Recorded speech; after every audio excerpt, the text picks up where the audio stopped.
नमस्कार। आज हमारे साथ उपस्थित हैं रचनात्मक जन मोर्चा के राष्ट्रीय अध्यक्ष श्री विजय कुमार झा जी। झा जी, स्वागत है आपका हमारे चैनल दिव्यदर्शी में।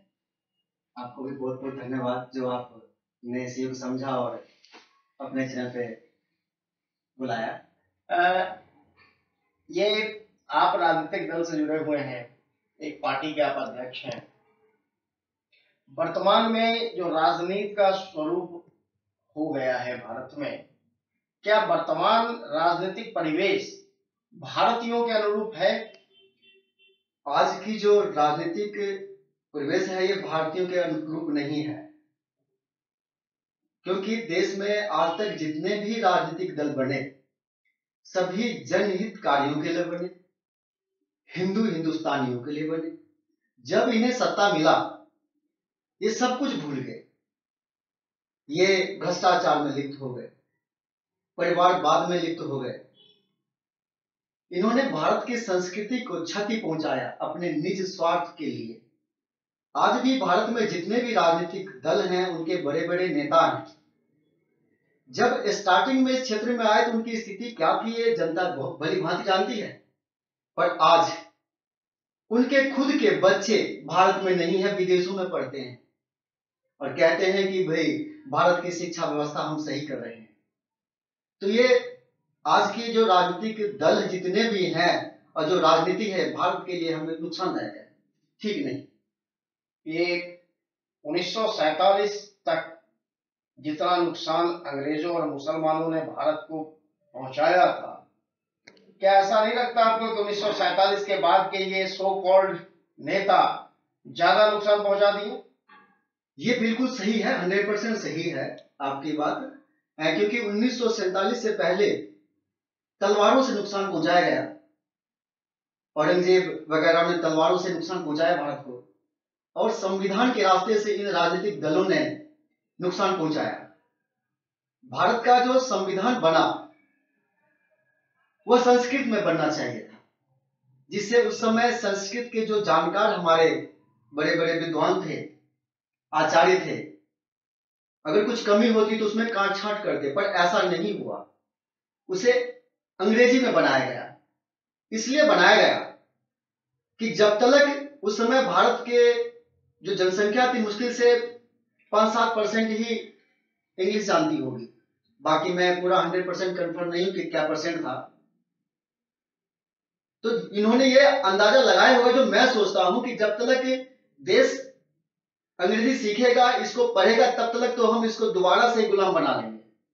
जब उस समय क्रांतिकारियों ने अपना बलिदान दिया, संघर्ष किया आजादी के लिए, उस आजादी को दोबारा से खत्म करने के लिए इन्होंने इस गेम प्लान किया जिसके ऊपर ये लोग कार्य कर रहे हैं।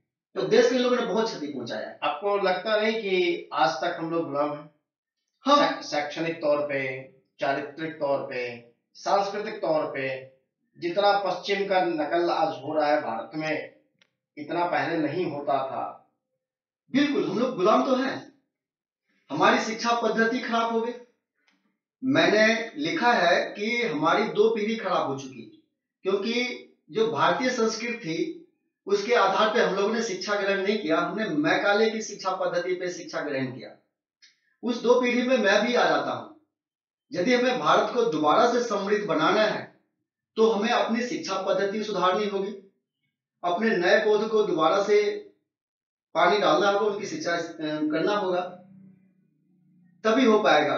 पुराने लोग नहीं कर पाएंगे, और न पुराने जितने भी हमारे ग्रंथ थे या जो भी हैं, सबको इन लोगों ने दोबारा से गलत तरीके से लिख करके खत्म कर दिया, वैमनस्य पैदा किया। हाँ, जिसके कारण से मैं नहीं मानता कि लोग, मैं तो कहता हूं कि मैकाले की शिक्षा पद्धति के 100% बायकॉट हो जाना चाहिए।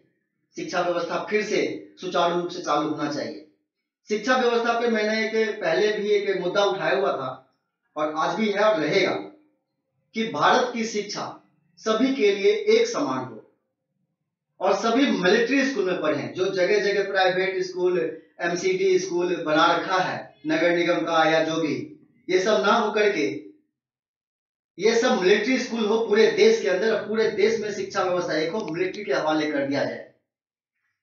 जैसे आज कुछ दिन पहले मैंने हमारे बड़े माननीय को सुना था कि उन्होंने मीडिया में आके कहा था कि मैंने 100 मिलिट्री स्कूल बनाए हैं। तो भाई क्या उतने ही बच्चे हैं पूरे देश में क्या जो 100 स्कूल में मिलिट्री स्कूल में पढ़ेंगे? पूरे देश में क्यों नहीं बनाया? उस पर आप लोग कार्य क्यों नहीं करते? तो मिलिट्री स्कूल पूरे देश में बनना चाहिए, ये पक्षपात नहीं होना चाहिए। आज के दिन में राजनीति एक धंधा बन चुका है। पॉलिटिशियन को न देश से मतलब है न देश की जनता से मतलब है। इनके वेतन भत्ता और जो लगातार सुरसा के मुख के समान बढ़ते चले जाते हैं, इसमें आप लोगों की पार्टी क्या करती है? क्या स्टैंड है आपका? हम लोग इनके खिलाफ हैं। ये जो राजनीतिक क्षेत्र था, ये सेवा का क्षेत्र था। जो सेवा करने की भावना, समाज को आगे ले जाने की भावना रखते थे, वो लोग इस क्षेत्र में आते थे। अब वो लोग इस क्षेत्र में नहीं आते। अब जो है व्यापारीकरण हो चुका है इसका। जो व्यापार करने हैं वो आते हैं, जो करोड़ों रुपए अरबों रुपए चुनाव प्रचार में खर्च करते हैं और जीतने के बाद वो अपने अरबों को खरबों बनाते हैं। यहां मैं जनता को भी थोड़ा दोष दूंगा कि जो सच्चे ईमानदार लोग हैं वो उन्हें वोट क्यों नहीं देते, ये उनका प्रचार क्यों नहीं करते। पर जनता भी ऐसा नहीं करती है। चुनाव के समय में वो देखती है कि किसका प्रचार ज्यादा हो रहा है, किसके बैनर ज्यादा लगे हैं, किसके टीवी पे डिबेट ज्यादा हो रहा है, किसका फोटो ज्यादा लग रहा है। तो वो ये नहीं सोचती कि इनमें जो करोड़ों अरबों रुपए खर्च हो रहे हैं, कल ये हम ही से वसूलेंगे, चाहे वो टैक्स के रूप में हो, चाहे किसी भी रूप में हो, वो हमसे ही वसूलेंगे, छोड़ेंगे नहीं। तो जनता भी दोषी है। जनता सच्चे सेवक को पहचाने, उन्हें मैदान में लाए, और जो सच्चे ईमानदार लोग जो इस क्षेत्र से पीछे हटते हैं, उन्हें दोबारा इस क्षेत्र में लाया जाए, तभी कल्याण होगा। राजनीति में जब अच्छे लोग नहीं आएंगे तो बुरे लोग तो हावी होंगे। हाँ, ये तो फैक्ट है। तो आज उनकी संख्या बढ़ी है। आज के दिन में राजनीति का जितना अपराधीकरण हुआ है वो शायद कहीं नहीं हुआ था और ना पहले कभी हुआ है। बिल्कुल सही। आज राजनीति में अपराधीकरण बढ़ गया है क्योंकि जितने भी राजनेता हैं वो इन्हें अपराधियों को पालते हैं, अपराधियों को पालते हैं, उनको संरक्षण देते हैं, क्योंकि उन्हें अलीगल कार्य करवाने होते हैं इनडायरेक्ट। तो इसलिए ऐसा करते हैं, इसलिए अपराधीकरण बढ़ा है। आने वाले दिनों में लोकसभा का चुनाव आने वाला है, आप भी राजनीतिक दल चला रहे हैं जी। तो आप क्या सोचते हैं अगला चुनाव का मुद्दा क्या होगा और क्या आप पार्टिसिपेट करेंगे चुनाव में? आने वाले लोकसभा चुनाव में रचनात्मक जन मोर्चा पार्टी चुनाव लड़ेगी। मैं खुद भी एक प्रत्याशी रहूंगा और जन भावना के कार्य से आया हूं।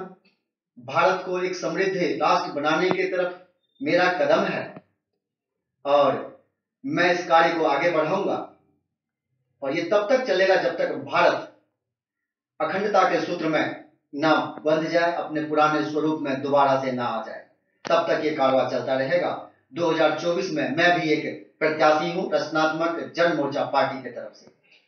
तो ये जो वर्तमान स्वरूप भारत का है, एक चीज अटपटा आपको नहीं लगता है? 1947 में एक बंटवारा हुआ, ये आश्चर्यजनक बंटवारा हुआ। बंटवारा के बाद भी जो लोग बंटवारा चाहते थे वो भी इधर ही रह गए और नहीं चाहने वाले भी उधर चले गए। ये कैसा बंटवारा है? ये बंटवारा नहीं, छल है। ये छलिया गए, छला गया, हिंदुओं को मूर्ख बनाया गया, मूर्ख बनाया गया। यदि आपको बंटवारा चाहिए था, अलग देश चाहिए था, मजहब के नाम पे, मजहब के नाम पे, धर्म के नाम पे नहीं। लोग कहते हैं धर्म के नाम से देश बंटवारा हुआ, ये कहना आपसे बंद कर दीजिए। धर्म के नाम से नहीं, मजहब के नाम से। और जब मजहब वालों को एक अलग देश मिल गया तो यहाँ ये क्यों, ये एक सवाल है। ये सवाल जनता खुद डिसाइड करे कि सही है गलत है, और वो अपने आप निर्णय ले। यदि आप मजहब के नाम से एक अलग देश ले चुके हैं तो फिर उनका यहाँ क्या काम, ये मैं आज तक नहीं समझ पाया। ये तो उस समय के नेताओं का दोष है ना। जब आप अपने घर का बंटवारा कर दिए दो भाइयों में, तो ऐसा थोड़ी होता है कि आपके घर में भी वो आके रहने लगे और आप तो उसके घर में नहीं जाते हैं लेकिन वो आपके घर में रहने लगे। तो ये तो सरासर नाइंसाफी है। उसके बाद भी आपको धमकी भी देता है, हर तरह के टेररिस्ट अटैक भी करता है, तो ये इसके लिए दोषी क्या भारत के नेता लोग नहीं हैं? इसके लिए दोषी भारत के नेता भी हैं और भारत का लचीला संविधान भी है। भारत में मंदिरों के पुजारियों को 5 पैसे नहीं मिलते, यहां तक कि मंदिर से टैक्स लिया जाता है, लेकिन मस्जिद के मौलवियों को वेतन मिलता है, उनको तीर्थ यात्रा के लिए छूट मिलती है, पैसे मिलते हैं। तो क्या भारत के हिंदुओं के साथ ये धोखा नहीं हो रहा है? टैक्स पेयर कौन है? इसलिए तो मैं कहता हूं कि आजादी अभी अधूरी है, हमें दोबारा से बिगुल बजाना होगा और आगे बढ़ना होगा, क्योंकि आजादी पूर्ण रूप से अभी हमें नहीं मिला है। अगर आपकी पार्टी सत्ता में आती है तो आप क्या स्टेप उठाएंगे? मैं इन सभी कार्यों को आगे बढ़ाऊंगा जो अब तक रोका गया है। सनातन संस्कृति का फिर से उत्थान होगा? उत्थान होगा नहीं, 100% होगा। आपका बहुत बहुत धन्यवाद, और आशा करते हैं कि आपकी पार्टी मजबूत हो, सत्ता में आए और भारत अखंड हो, हिंदू राष्ट्र की स्थापना हो। बहुत बहुत धन्यवाद आपका। आपको भी बहुत बहुत धन्यवाद। आप सभी जनमानस को मेरे तरफ से नमस्कार और धन्यवाद। आप लोगों ने मुझे सुना और मैं चाहूंगा कि इस 2024 में आप लोग एक सच्चे, ईमानदार, कर्मठ लीडर को चुनें। जय हिंद, भारत माता की जय। वंदे मातरम।